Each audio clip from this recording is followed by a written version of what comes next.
안녕하세요. 케어포입니다. 주야간보 프로그램 관리자 업무 수행일지 작성에 대해서 말씀드리겠습니다. 이 작성에 대한 기준은 평가에는 나와 있지 않고요. 고시에 나와 있는 내용입니다. 고시에 보시면요. 주야간보 급여 제공 기준에 있습니다. 이거를 쫓아가 보면 왜 프로그램 관리자 업무 수행일지 써야 되는지 나와 있습니다. 첫 번째 제 30조를 보면요. 정확하게 다시 고시 내용을 제가 띄워서 말씀드릴게요. 이게 뭐냐면 장기간 급여 제공 및 고시에 대한 기준이거든요. 여기 보면 30조 주야간 보호 급여 제공 기준이 있습니다. 30조 5항을 보면요. 주야간 보호 기간은 1사등급 치매 수급자에게 인지기능 악화 방지 및 잔존기능 능력 유지를 위한 인지활동형 프로그램을 제공할 수 있다. 이 경우 주 3회 또는 월 10회 이상 제공하도록 노력하여야 된다. 할 수 있다라고 했죠. 법에 할 수도 있다는 건 뭐 안 할 수도 있고 노력해야 된다는 건 노력을 하면 된다는 거죠. 그리고 여기서 말하는 1사등급 치매 수급자라는 건 누구예요? 1사등급 중에 치매 수급자인 사람.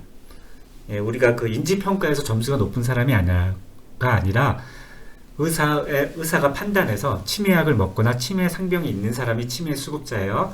그리고 또 6번을 보시면 5등급 수급자 및 인지지원 등급 수급자가 주야간 보호를 이용할 때마다 인지활동형 프로그램을 제공해야 한다. 그러니까 인지활동 프로그램을 제공하는 건 뭐예요? 1사등급 치매 수급자하고 5등급 인지지원 등급인데 여기서 1세 치매 급여는 제공할 수 있다고요. 5등급 및 인지지원 등급은 제공해야 된다는 거예요. 인지활동 프로그램을 제공해야 된다. 언제? 주야간 보호를 이용할 때마다예요. 우리가 프로그램에서 뭐 인지를 주 3회 한다고 되어 있죠. 그럼 기관 입장에서 주 3회지만 여기서 볼 때는 5등급 인지지원 등급은 어떻게 해요? 이용할 때마다 인지활동형 프로그램을 제공하셔야 됩니다. 그러니까 고시하고 평가 기준은 다르게 보셔야 돼요. 평가는 평가 기준인 거고요.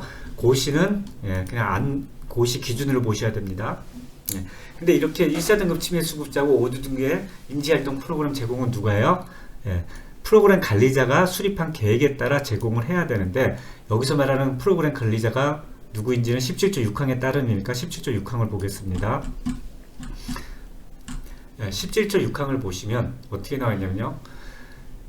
인지활동형 프로그램 관리자란 해당 기관에 상근하는 시설자, 관리자, 사회복지사, 간호조무사, 치료사 등 치매 교육을 이수한 다음 업무를 수행하는 자를 프로그램 관리자니까 기본적으로 치매 교육을 이수해야 돼요. 이수할 수 있는 조건은 뭐 이런 분들이고요. 마찬가지로 외부 강사도 인지활동 관련된 자격증을 가져야겠죠. 이분들이 해야 되는 일이 뭐예요? 매달 급여 전에 개인별 특성, 욕구, 기능들 종합적으로 해요. 프로그램 계획을 수립해야 돼요. 언제요? 매달 수립을 해야 돼요. 그리고 어떻게 해요?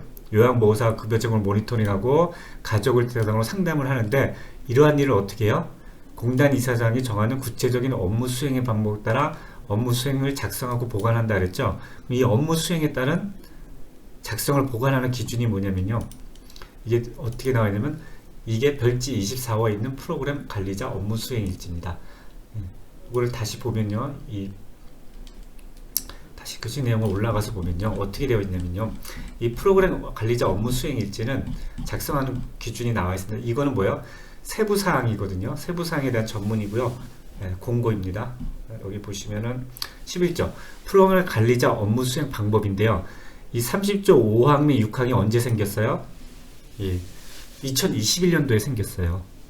2020년도, 2019년도, 2018년도는 없었죠. 그래서 케어부에서는 어떻게 했어요? 프로그램 관리자 업무 수행일지 쓰지 않아도 된다 그랬어요. 근데 제가 그렇게 얘기를 하니까 어때요? 공단에서 가산받으면 업무 수행일지를 다 써야 된다. 그래서 제가 그랬죠. 그 근거 조항이 어딨냐고. 팩트가 없는데 평가에도 없는데 공단 직원이 그렇게 얘기를 하니까 모든 의원에서 쓰시더라고요. 근데 올해는 어떻게 됐어요? 가산이 폐지됐죠. 폐지됐지만 요게 추가됐어요. 30조 5항 및 6항이 생겼기 때문에 여기 아까 말씀 주야간 보호죠. 이 주야간 보호는 어떻게 돼요? 30조 5항 6항에 따라 별지 24호 서식에 프로그램 관리자 업무 수행일지를 작성하셔야 됩니다. 누구를 작성해요? 5등급 및 인지지원 등급에 따라서 프로그램 업무 수행일지를 작성하는 게 이 팩트의 기준입니다. 거기에 따라서 케어포는 어떻게 써요? 프로그램 관리자 업무 수행일지라고 5-3-1을 만들었고요. 여기 기준을 어떻게 잡았습니까? 2021년도부터는 1사등급 치매 수급자 이건 선택이에요. 아까 뭐라고요? 할 수 있다, 노력한다 그랬죠. 그러니까 하지 않으셔도 돼요. 일이 많으신데. 그 대신에 5등급 및 인지지원 수급자는 어떻게 해요? 급여 비용을 제공해야, 인지활동 프로그램을 제공해야만 급여 비용이 산정이 가능하기 때문에 5등급 및 육지 지원자만 업무 수행일지를 작성할 때 이 두 사람만 프로그램 업무 수행일지를 작성하시면 됩니다.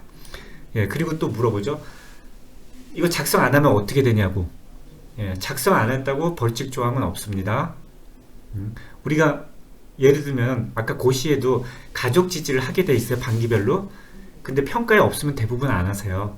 예, 그래도 뭐 큰 문제는 없습니다. 어쨌든 벌칙 조항이 없는 거고요. 뭐 차라리 이게 업무 수행 이게 평가에 있다 그러면 점수가 한 0.5점 되겠죠. 그렇죠? 0.5점 깎이는 거로 끝인데 평가에도 없습니다. 어쨌든 이것이 공고가 되었습니다. 예. 고시하고 공고는 틀린 겁니다.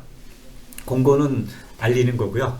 어쨌든 작성을 하시면 5등급 인지증만 이런 팩트에 의해서 프로그램 관리자 업무 수행 일지를 작성하시면 됩니다. 예, 마치겠습니다.